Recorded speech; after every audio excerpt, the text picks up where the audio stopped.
In the previous video, we talked about how 1971 was a turning point.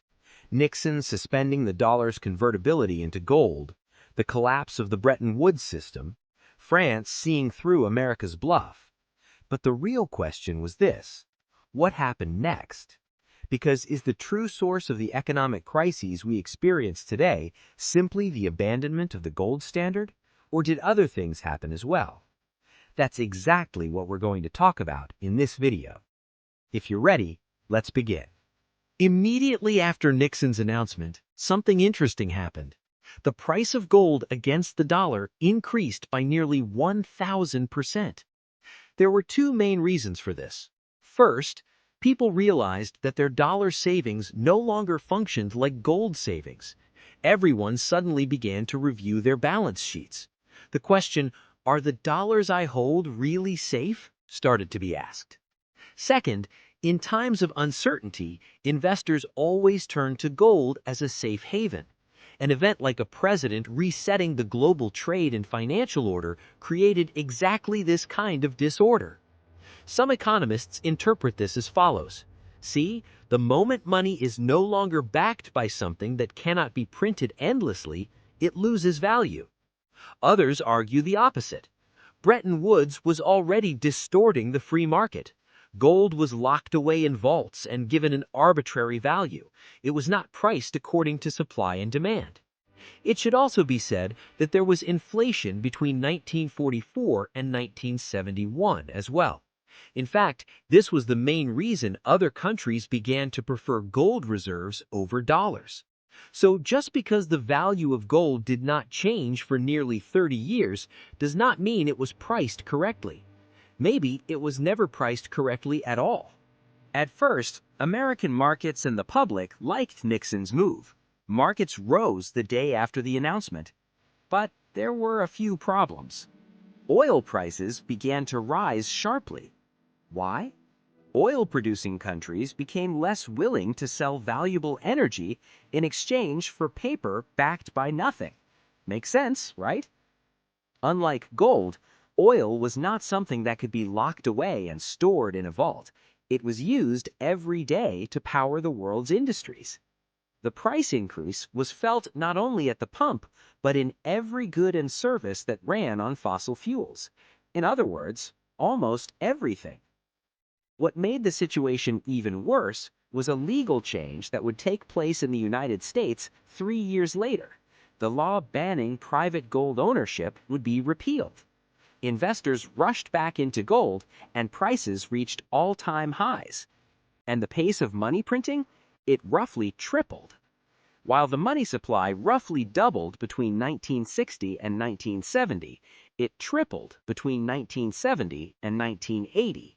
Now, this part is important because printing money always sounds like a bad thing, but the reality is a bit different.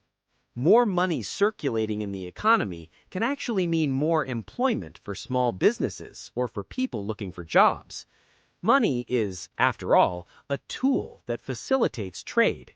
The more money there is within an economy, the easier it becomes for people to spend or invest. Most economists accept that a small amount of inflation can actually be beneficial for ordinary people. Why? Because it prevents the ultra-rich from increasing their wealth simply by keeping it locked away. Of course, the ultra-rich act rationally when it comes to accumulating wealth, but for their wealth to grow faster than inflation, at least in theory, they are forced to reinvest it into assets that benefit the entire economy. As long as things do not get out of control, this system continues to function. Now let's get to the critical point. If removing convertibility to gold is not the cause of everything in the modern economy, then what else changed in the 1970s? In addition to the scary graphs, there is something else you need to look at. Gross domestic product also exploded in the 1970s. There were two major reasons for this. One, global trade. Despite the collapse of Bretton Woods, global trade continued to rise. 2. The technology revolution. New technologies developed, leading to the creation of some of the most valuable modern companies in history. New global markets and worldwide finance created massive fortunes. This naturally pushed those at the top even further ahead, increasing inequality. But pay attention, this did not necessarily mean that those at the bottom became poorer. In fact, most were still getting richer, just not as fast as before. Leaving the Bretton Woods system allowed governments to manage the economy in a less constrained way. Even if it was not responsible for the surge in growth, it was not the sole culprit behind the other problems either. This is where the real story begins. In the 1980s, Margaret Thatcher and Ronald Reagan came onto the scene. Their policies were as follows: cutting top income and capital gains taxes, reducing business regulations, privatizing public industries, suppressing labor unions, and loosening antitrust enforcement. These moves accelerated asset price growth and inequality far more than the end of the gold standard ever did. Let me give you an example. In the United States, the last time the Federal Trade Commission successfully broke up a company for being a monopoly was in 1982. Since then, corporations have become much larger and more dominant. While generating enormous wealth for their owners, they also gained greater power over their workers. For example, AT&T was once split into 8 separate companies. Now there are only 3 again. And as a result, today we are far more dependent on telecommunications than we were in the 1980s. Now really look at the graphs critically. You'll notice that the real breaking point is not in 1971, but a few years later, in the early 1980s. But if you step back far enough and draw a big circle around the date you want to defend, people start seeing barriers that don't actually exist.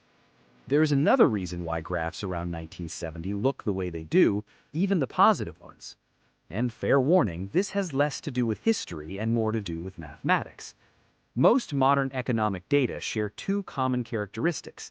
They exhibit exponential growth. The collection begins at the end of World War II.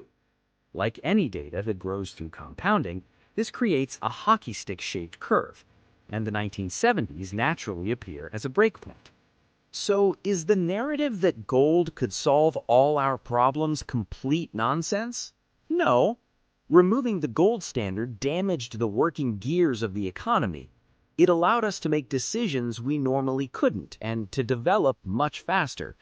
But at the same time, it also made us freer to make our own mistakes.